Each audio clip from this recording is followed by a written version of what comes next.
Nag-iwan ng tatlong mahalagang paalala si Pangulong Ferdinand Marcos Jr. para sa mga opisyal ng gobyerno sa ilalim ng isinusulong ng kanyang administrasyon na Bagong Pilipinas. Sa kanyang talumpati sa Bagong Pilipinas rally sa Quirino Grandstand, iginiit ng Pangulo na bawal ang tamad at makupad sa pamahalaan. Wala raw anyang puwang ang mga mabagal at sabagal sa serbisyo publiko.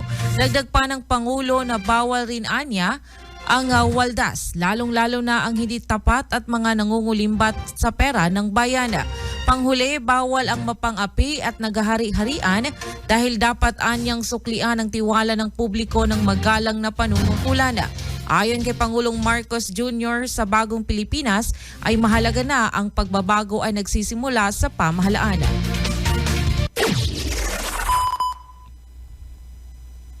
Ito ang aking mga mahigpit na tagubilin sa mga kawani ng gobyerno. Una, bawal ang tamad at makupad sa pamahalaan. Walang puwang ang mga mabagal at sagabal sa serbisyo publiko. Services must be fast. Projects must be completed on time. Deadlines must be met per schedule. Distress calls must be responded to without delay. In whatever government office, red tape must be replaced with a red carpet. At saka palitan na ninyo yung sungit ninyo, palitan na ninyo ng ngiti. Complex requirements and the processing time must be reduced. Pangalawa, bawal ang mga hindi tapat at nangungulumbat. Kapag pera ng bayan ang nawala dahil sa katiwalian, ang mga taong paglalaanan sana ng pondong naglaho ay nananakawan. Sa Bagong Pilipinas, bawal ang waldas. Radyo Alternatibo Balita.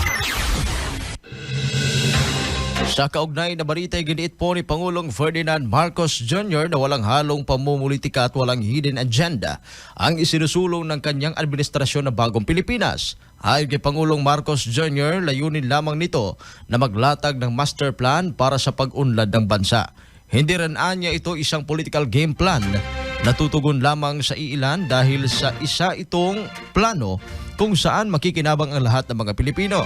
Para sa mga nalason anya ng politika, idiniin pa ng Pangulo na ang Bagong Pilipinas ay hindi Trojan horse, kundi isang programa na binuo ng mga nagmamahal sa bayan. Ang Philippine Development Plan anya ang isa sa mga batayang dokumento kung saan hinango ang Bagong Pilipinas bilang brand of governance ng kanyang administrasyon.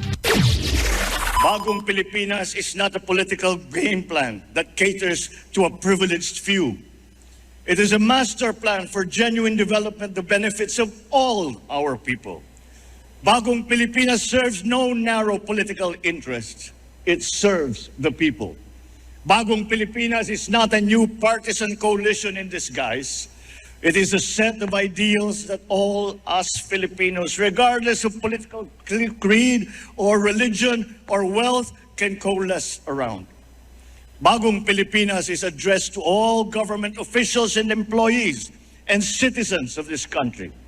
It is an invitation to all of us to think about being a Filipino and view the nation from a renewed perspective. It is a call for transformation, the transformation of our idea of being a Filipino, and the transformation of our economy, of governance, of society. Bagong Pilipinas transcends this administration. To those whose overheated imagination has been poisoned by toxic politics, Bagong Pilipinas is no Trojan horse. It conceals no agenda. It is a program of many workhorses driven by the love of country. Yan po ang tinig ni Pangulong Ferdinand Marcos Jr. sa Bagong Pilipinas.